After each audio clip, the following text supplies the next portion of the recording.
Hello friends, कैसे हैं आप सब। तो आज डिस्कस करते हैं इंपॉर्टेंट टॉपिक है सीटेट के लिए। क्लास नंबर 1 है हिंदी के लिए। इसके पहले सीडीपी की क्लास जितनी भी सब कुछ हो चुकी है। हिंदी के लिए ही इम्पोर्टेंट क्लास है। जो पहला है शब्द के लिए। तो आइए समझते हैं इम्पोर्टेंट क्लास है। देखिए, शब्द शब्द है क्या। तो पूछा गया पहले सीटेट में, देखो पूछा गया है पेपर फर्स्ट में 21 जनवरी 2024 को जो पेपर हुआ था हिंदी में भाषा फर्स्ट में पूछा गया था। तो समूह से भिन्न शब्द है। पहला है आपका पढ़ाई लिखाई, दूसरा है रात दिन, कंकड़ पत्थर, चाय वाय। देखिए, पढ़ाई लिखाई तो हम कहते ही रहते हैं। चार रात दिन भी एक दूसरे का क्या है, विपरीत है। कंकड़ पत्थर भी एक दूसरे विपरीत है। लेकिन चाय वाय क्या है, सबसे अलग है आपको। तो ऑप्शन नंबर 4 हो जाएगा। देखिए, व्याख्या में कहा गया अन्य सभी शब्द युग्म सार्थक युग्म में, जैसे पढ़ाई लिखाई, रात दिन, कंकड़ पत्थर, ये देखो एक जैसे हैं दोनों। जबकि चाय वाय क्या है, निरर्थक है। तो ऑप्शन नंबर 4 हो जाएगा आपको। नेक्स्ट है ग्लेशियर शब्द है, देशज है, तद्भव, आगत है, तत्सम। तो समझ लीजिए ऐसे शब्द जो विदेशी भाषाओं से हिंदी में आए हैं उन्हें विदेशज या देशज कहा जाता है। चाहे आप आगत बोलिए चाहे आप विदेश बोलिए, दोनों एक ही होता है।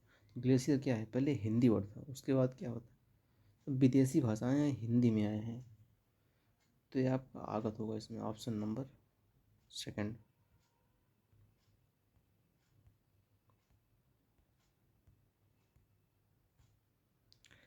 नेक्स्ट,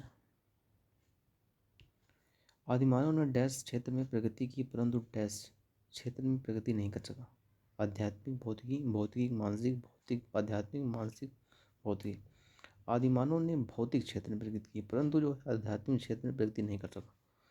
इस तरह से आपका ऑप्शन नंबर थर्ड आपका सही होगा।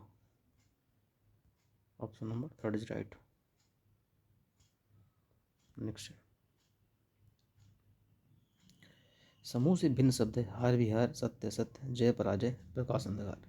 देखिए समझ लीजिए, व्याख्या में कहा गया है कि प्रश्न के अन्य सभी विकल्प एक दूसरे के विपरीतार्थक विलोम, जबकि हार विहार जो है विलोम शब्द युग्म नहीं है। सब जो है एक दूसरे क्या है, विपरीत है, एक दूसरे के विलोम शब्द है। जैसे कि जय पराजय, सत्य असत्य, प्रकाश अंधकार। लेकिन हार विहार इसमें कोई मेल नहीं दूसरे में। तो आपका क्या है, यही आपका सही नहीं है, निगेटिव पूछा था आपसे। तो भिन्न आपका यही अलग है। नेक्स्ट, श्वास और ऑक्सीजन शब्द है, ये है तत्सम आगत। जिस प्रकार इसमें कहा गया है कि तत्सम होते हैं, संस्कृत के शब्दों को तत्सम कहा जाता है। ये शब्द बिना किसी परिवर्तन के हिंदी में प्रयोग होते हैं, वो तत्सम।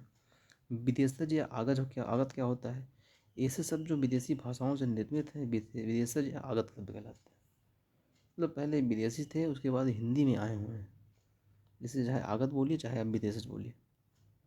तो ये श्वास और ऑक्सीजन, ये दोनों के श्वास जो है आपका तत्सम में आता है, आगत जो है आपका ऑक्सीजन से है। ऑप्शन नंबर थर्ड होगा आपको। नेक्स्ट, इस तरह क्वेश्चन लेकर आए हैं कि आप समझ में आइए नहीं कि आप सब पता चले जाएँ। तो जो व्याख्या नीचे दिया गया है कि उसको समझ सकें आखिर है क्या, किस होता क्या है। जरूरी नहीं है यही क्वेश्चन आए, रिपीट अलग से भी आ सकता है, कम से कम पता रहना चाहिए चीज़ें हैं क्या। देखिए, विनिमय का अर्थ क्या होता है, देना खरीदना, लेना देना, आना जाना या लेना पहुँचाना। ये विनिमय का अर्थ होता है लेना देना। जिस पर व्याख्या में कहता है कि वस्तु विनिमय का अर्थ लेना देना, जबकि क्रय विक्रय का अर्थ खरीदना बेचना होता है।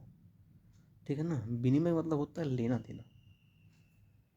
ऑप्शन नंबर सेकंड हो जाएगा आपको। नेक्स्ट है विद्यालय शब्द की दृष्टि से रूढ़, योग रूढ़, यौगिक देशज। विद्यालय शब्द निर्दिष्ट जो है व्याकरण जो होता है वो हो गया यौगिक हो। इसका मतलब क्या है, ऐसे शब्द जिनके सार्थक खंड हो जाएं, जैसे रसोई घर, रसोई प्लस घर, तो दोनों अलग अलग। आजन्म, आ प्लस जन्म। विद्या हो गया, जैसे विद्यालय है तो विद्या धन आलय। मतलब क्या है कि जिसके खंड हो रहे हैं अलग अलग, वो आपके यौगिक में आते हैं। ऑप्शन नंबर थर्ड होगा आपको। नेक्स्ट है जिसे जीता ना जा सके उसके लिए कविता में कौन सा प्रयुक्त है, तो अजेय होता है। पहला है खंड, जिसका खंड न किया जा सके। अमर, जो कभी मरे ना, जो कभी मृत्यु ना हो। दिव्य, जो दिव्य है मतलब। अजय मतलब कहा गया है कि जिसको भी जीता ना सके। इसका मतलब ऑप्शन नंबर 4 ही होगा। यह पूछा गया सीट दिसंबर 2019 में, ये आया हुआ है। नेक्स्ट, अमृत शब्द व्याकरण की दृष्टि से तत्सम तद्भव देशज विदेशज। अमृत जो है तत्सम में आता है। तत्सम क्या है कि संस्कृत के शब्दों को तत्सम कहा जाता है। ये शब्द बिना किसी परिवर्तन के हिंदी में प्रयोग होते हैं। जैसे एग्जाम्पल में आ गया है आम्र है, दुग्ध है, अमृत है, गोमय है इत्यादि। ये सभी आपके क्या है, तत्सम है। नेक्स्ट, रेलगाड़ी शब्द व्याकरण की दृष्टि है रूढ़ है, यौगिक है, योग रूढ़ है, संकर है। तो सिंपल चीज़ें हैं लेकिन पता नहीं हो पाता है क्योंकि व्याकरण के ही टॉपिक हैं, शब्द से रिलेटेड हैं। तो रेलगाड़ी क्या संकर में आता है, इसका मतलब क्या होता है। समझ लीजिए, मिश्रित भाषा के शब्दों को संकर कहा जाता है। जैसे रेलगाड़ी, रेल क्या है अंग्रेजी है, गाड़ी क्या है हिंदी। मतलब दो ऐसे वर्ड जिसमें हिंदी और इंग्लिश दोनों मिक्स करके आता है। रेलगाड़ी, रेलगाड़ी कहा गया है तो रेल क्या हो गया आपका इंग्लिश वर्ड है, गाड़ी आपका हिंदी वर्ड है। तो दो हिंदी इंग्लिश मिक्स करके आता है, उसमें होता है संकर वर्ड बोलते हैं उसको। तो ये कुछ इंपॉर्टेंट टॉपिक थे वर्ड से रिलेटेड, हिंदी के व्याकरण से। चलिए मिलते हैं फिर कोई नए टॉपिक में, तब तक के लिए थैंक यू सो मच।